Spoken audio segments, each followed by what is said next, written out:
Hey folks, quick update on the bird flu. What do you need to know? So it's not a new virus. We've known about it for almost 30 years.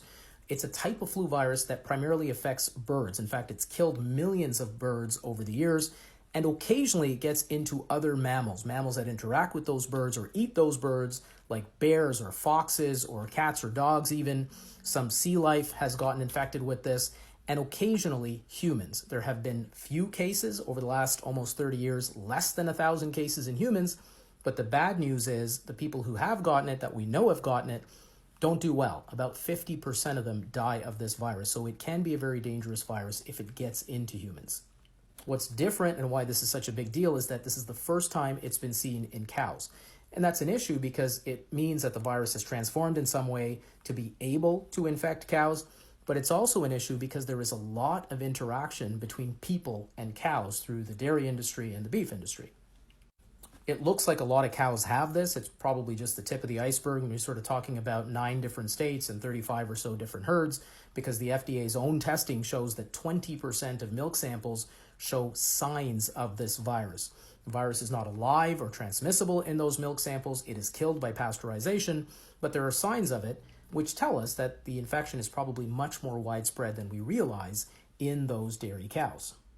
In this particular case, there has been one human case that we know of related to this outbreak. That is somebody in Texas who got this infection pretty early in this outbreak or our knowledge of this outbreak and had some signs in their eyes, some conjunctivitis, got some antiviral therapy, got better. What we don't know is if other people have been infected. There hasn't been extensive testing of dairy workers to see if there have been milder or asymptomatic infections. The fact that there has only been one human infection is a good thing. It might indicate that there was an earlier strain of this virus that was able to get into cows and infect humans, but that the strain that's now sort of traveling around and infecting most of the cows is not able to readily infect humans because we would have expected more human infections by now. So the concern with this outbreak is not only its impact on those dairy cows. They seem to get sick for a period of time. They seem to reduce their milk production. Eventually, they seem to recover. The bigger concern is whether this gives the virus an opportunity to further mutate and change in a way that can become more dangerous to humans. People are asking, is this the next pandemic? A few things need to go wrong. We need to get unlucky in a few different ways for that to happen.